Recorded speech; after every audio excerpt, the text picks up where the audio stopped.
Discipline पे काफ़ी focus किया जाता था। मैंने ये चीज़ देखी कि मतलब एकदम ऐसे नहीं कि आप डॉक्टर बन रहे हो तो अच्छे डॉक्टर बनो, वो हमेशा यही कहते थे डिसिप्लिन डॉक्टर बनो। ऐसा नहीं कि डॉक्टर बनो तो आपको कोई ये नहीं बोले कि यार ये तो ऐसे ही है। कोचिंग का सपोर्ट इसमें बहुत ज़्यादा था। जैसे कभी कभार टेस्ट में नंबर नहीं आते थे या फिर कभी पेपर हार्ड आ गया, तभी भी ऐसे मन में रहता था कि यार नंबर नहीं आए, तो टीचर्स ऐसे बताते थे, पर्सनल काउंसलिंग करते थे कि ये पेपर हार्ड था या इसमें अगर पेपर इजी है फिर भी नंबर नहीं आए तो कि आप इस सब्जेक्ट में इस तरह से सुधार करो, इसको थोड़ा कम टाइम दो। अगर कोई सब्जेक्ट वीक है, अगर वीक नहीं है तो आप इसको थोड़ा कम टाइम दे सकते हो, अगर वीक है तो इसको ज़्यादा टाइम दो। सगड़ा बहना राम राम। खबर लोग चैनल पर थारो बहुत बहुत स्वागत है। दोस्तों, हाल ही में नीट को रिजल्ट आपने जारी हुए है, लगातार प्रयास कर रहे हैं जो बच्चा सफल हो रहे हैं कि किस तरीकों की मेहनत करी, परिवार को किस तरीके को के सहयोग भी मैन हो। बातचीत कर से अभिनव मेला अभी खासपुर पुराना अपने साथ में ही जानकारी ले से कि किस तरीकों मेहनत करी, कठाओं की ये तैयारी करी ही और आज जो सफलता हासिल करी है। बना रहो, वीडियो लास्ट तक देखेगा तो बिग मैन पूरी जानकारी जो था मिल जाएगी। अभिनव, बहुत बहुत बधाई हो। थैंक यू सर आपका। की तरीकों में अभिनव तैयारी करी गई ही जो नीट में सिलेक्शन पाए हुए है, बिकले की तरीकों तैयारी करी गई? सर तैयारी में तो ऐसा था कि कोचिंग से जाते थे, फिर कोचिंग में जो पढ़ाते थे वो घर आके पढ़ा, टीचर्स ने जैसा बताया वैसा किया, और वो मॉड्यूल देते थे, क्वेश्चन की अलग से बुकलेट प्रोवाइड की थी, वो करते गए। टेस्ट होते थे प्रॉपर तरीके से, जिससे क्या है कि स्कोर अपना चेक हो जाए, उस तरह से। फिर कठी कोचिंग करी और कौन सी कोचिंग में करी गई? सर मैंने सिक्कर में मैट्रिक्स नीट डिवीज़न से कोचिंग की थी। वो मैट्रिक्स? हाँ जी। तो क्या खास बात थी और फिर मैट्रिक्स ही क्यों सिलेक्ट करी थे?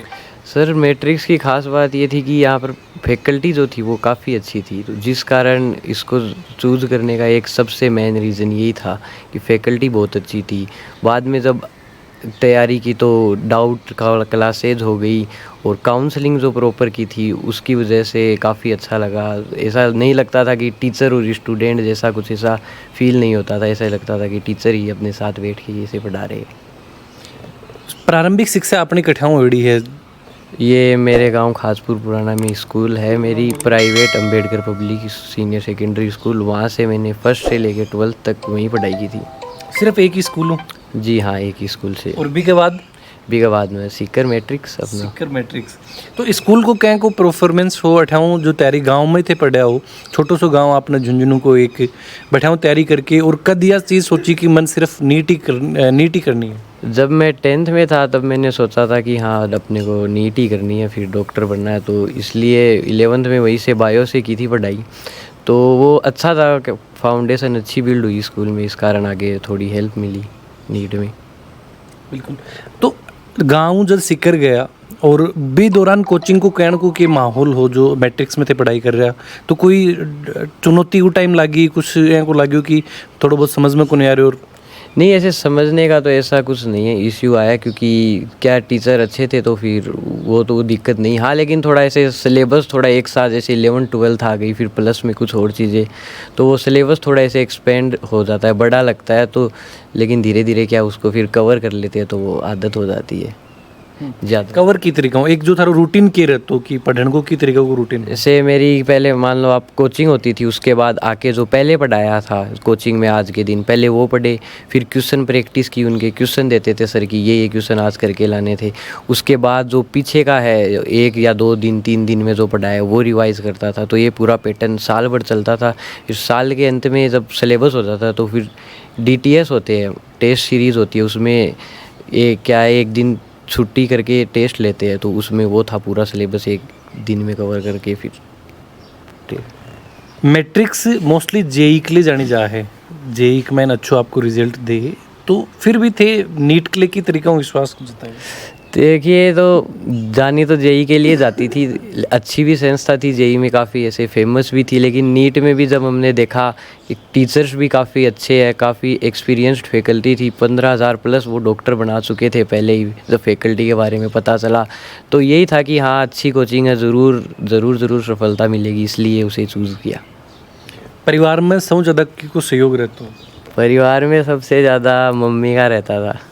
हाँ, किस तरीके से सपोर्ट करता, मम्मी के साथ में ही रहता है या फिर थे अकेला रह के तैयारी करी? नहीं, मम्मी और पूरी फैमिली वैसे साथ ही रहते थे, सीकर शिफ्ट हुए थे।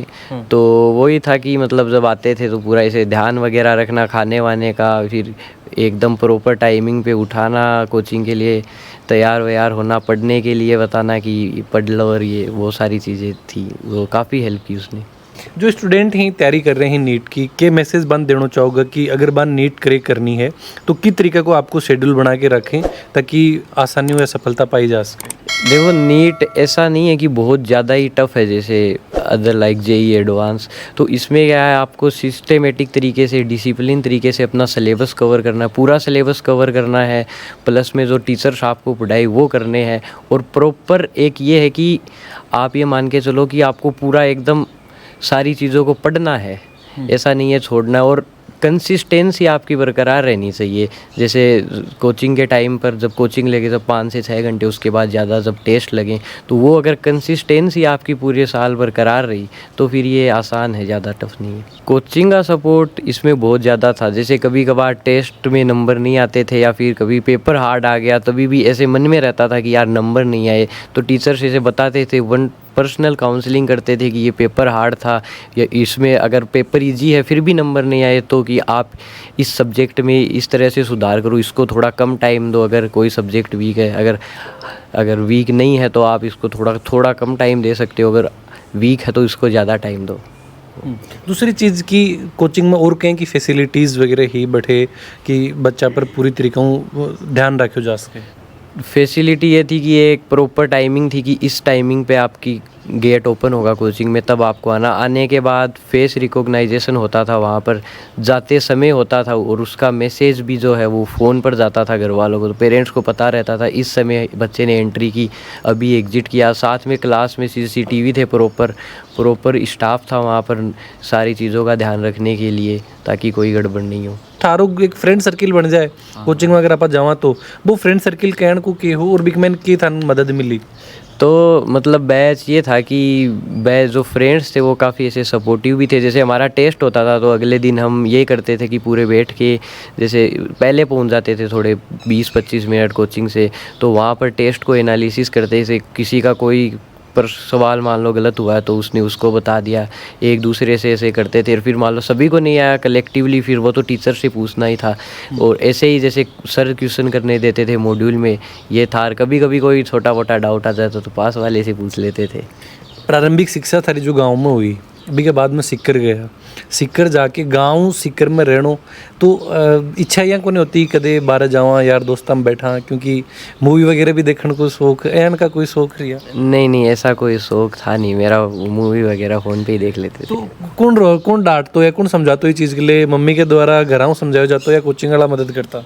कोचिंग में भी कहते थे कि अपने को सोशल मीडिया कम से कम यूज़ करना, जब तक आप पढ़ो उसके बाद आपके पास वाला आप फ्री हैंड हो, जब चाहो तब यूज़ कर सकते हो। अभी जैसे एग्ज़ाम अपना 4 मई को हो गया, फिर पता चला कि हाँ भाई हो रहा, अच्छे नंबर आ रहे, तो तब से अभी देख ही रहे हैं, तो ऐसी कोई दिक्कत नहीं। तो वो सही कहते थे कि हाँ भाई आप बाद में यूज़ कर लेना। अभिनव की और की हॉबी पढ़ाई के अलावा कौन सी चीज़ों पर फोकस करो जाता?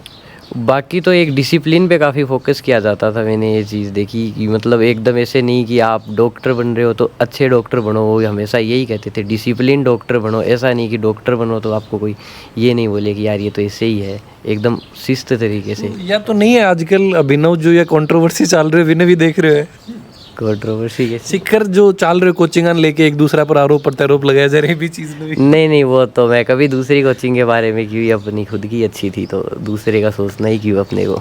बिल्कुल। अभिनव का मम्मी भी ही काफ़ी रोल मांग रही है, तो बाहू भी जानागा थे की तरीक़ों अभिनव की मदद करता कोचिंग वगैरह के अलावा की चीज़ को ध्यान रखो जाता हो? मैं तो बताती कि जितना सर पढ़ाया है ना उतना पीछे को बेटा पूरा याद कर ले।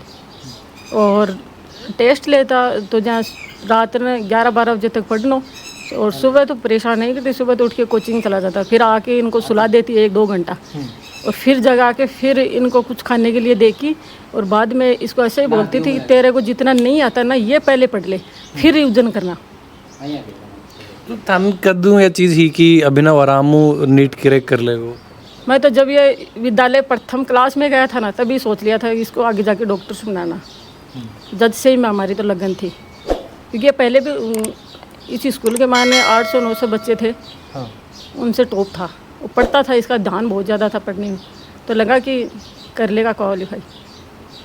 बिल्कुल, जो मदद माता के द्वारा करी गई अभिनव का पापा जी भी अपने साथ ही बाहू भी जाना सर की तरीका अभिनव पर फोकस करो जाता हो कि भाई नीट क्रैक डॉक्टर बनाना है। ये तो मैंने तो फोकस नहीं किया था, लेकिन वाइफ ने फोकस किया पूरा। हाँ। मिसेज ने पूरा उस पर ध्यान दिया, उसको पढ़ाने का उन्हीं के ऊपर था पूरा। और पूरा उन्होंने उस पर लास्ट के 2 महीने तो ये मान लो कि अभिनव के साथ वही पढ़ती थी। सोने का रूटीन अभिनव के साथ ही था, उठने का भी अभिनव के साथ ही था। अभिनव से पहले ही उठती थी और सोती अभिनव के साथ थी। जैसे सुबह 4 बजे, रात को शायद अभिनव पढ़ता था सुबह 4 बजे तक लास्ट के 2 महीने, और सुबह 4 बजे सोता था तो 9 बजे तक सो के वो उठता था। तो उससे पहले वो खड़ी हो जाती थी, मतलब 5 बजे ही खड़ी हो जाती, वापस घंटे 2 घंटे ज़्यादा से ज़्यादा रेस्ट करती थी लास्ट में। तो रिजल्ट के बारे में जब रिजल्ट देखे होगे तो भी के बाद में कहने को के माहौल जो परिवार को रही हो वो तो खुशी का था। अच्छा नेचुरली। अच्छा, डर कौन लाग रहे हो कि क्योंकि एक बार देखा कि सौ बड़ी चीज़ ये है कि टफ पेपर कति के जो जागी कट ऑफ वगैरह के रहेगी, तो वो डर कौन नहीं हो? वो तो उस दिन तो लगा ही ना, जिस दिन प्री पेपर हुआ था उस दिन तो ऐसे लग गया कि यार शायद मुश्किल हो सकता है, क्योंकि लास्ट ईयर का जो स्कोरिंग था वो बहुत ज़्यादा था। 652 कट ऑफ थी, तो उस हिसाब से हम तो उसी हिसाब से सोच रहे थे कि यार लगभग उतने ही होने चाहिए। लेकिन बच्चे ने बोला था कि पापा इस बार तो गड़बड़ हो, कोई बात नहीं, हो गया तो होने दे और दोबारा करेंगे अपन।